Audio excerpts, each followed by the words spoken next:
Boy, today's gospel is a sizzler, especially if your bank account is full, your stomach filled with food, and your mouth full of laughter. Woe are you, says Jesus. Blessed, rather, are those who are poor or hungry, in tears or hated. The Beatitudes we just heard from St. Luke reveal something very important about Jesus and say something imperative to you and to me. First, Jesus.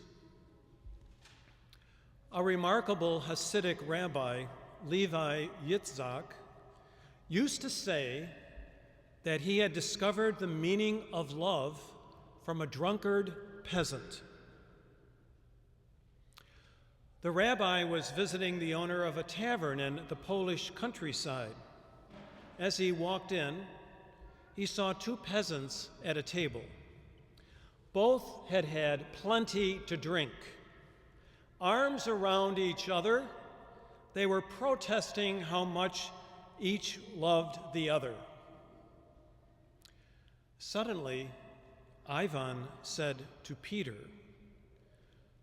"Peter, tell me, what hurts me?" Bleary-eyed, Peter looked at Ivan. "How do I know what hurts you?" Ivan's answer was swift. "If you don't know what hurts me, how can you say you love me?" What made Jesus so loving a person is that he knew what hurts us. He knew then, and he knows now. It shows up in all those passages that describe Jesus as having compassion for the sick who reach out to him, the crowd that is hungry, a mother whose only son had died, a leper begging to be made clean, a man left half dead by robbers, the prodigal son. To all of these, the Lord reached out. For each, his heart was torn. It is this Jesus who says, "Blessed are you poor, you that hunger, you that weep. Blessed are you when people hate you." Jesus knew what hurt them in large measure by experiencing it himself. No one had to tell Jesus what hunger tasted like. He went without food for some 40 days in the desert, as we will hear next Sunday. Tears were not what other people shed. Jesus wept over Jerusalem and over Lazarus, over his city and his friend. He did not hear about hatred from his disciples. His own townspeople tried to throw him over a cliff, and his own people had him nailed to a cross. Over and above that, Jesus went out to where these people were. He did not wait in Nazareth's synagogue for the hungry and the sorrowing to make an appointment. He went looking for them on foot and by boat, Jesus bids us to do likewise. The same Jesus who told the poor and the hungry, the distressed and the despised, that they were special to him, told us that we shall inherit the kingdom only if we reach out to them with bread for the swollen belly and water for parched lips, a warm bed for the homeless, and clean clothes for the ragged, a word of comfort for the sick and the imprisoned. But is reaching out enough? Today, Jesus is asking more of us to care, to love. But loving the outcast, loving the unloved, is all but impossible unless you know what hurts them. And not from the South Bend Tribune or the Department of Labor. Here, I fear, there is no substitute for experience.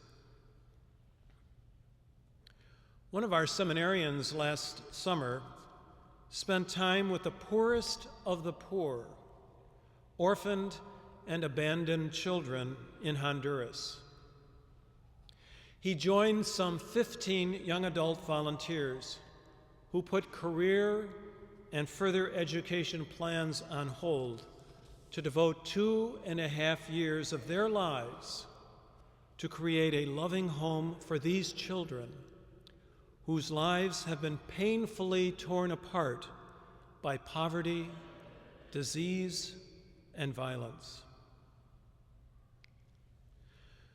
This seminarian has lived their hurts. Those hurts are now his. And he is different, deep within. Students in some of our choirs sing at the local juvenile detention center here in South Bend and at the maximum security prison in Michigan City. They have touched what it feels like to live without windows, to wear the same old orange jumpsuits, to have nothing to do that delights you. These students, too, are different, deep within. Please understand, I'm not suggesting that you pack your bags and move to Central America or to Michigan City. These are simply examples. They illustrate how we can experience what hurts our brothers and sisters. Lent is coming up fast this very Wednesday. If you are looking for a way to share Jesus' passion, share his compassion.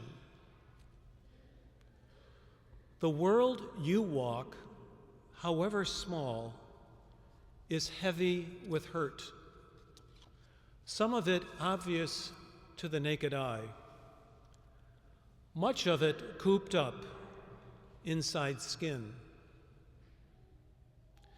Why not make this Lent a search for others' hurt? Ask God for increased sensitivity to needs and pain. And above all, listen.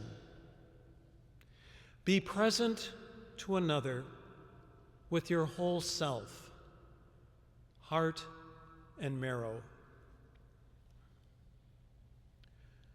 Do that, And you just might turn the gospel woes, which we heard this morning, into beatitudes. Blessed are you rich and full. Blessed are you who laugh and are loved. For you have enriched hungers, you have enriched others, and filled their hungers. You have brought laughter to their lips and love to their lives. Blessed are you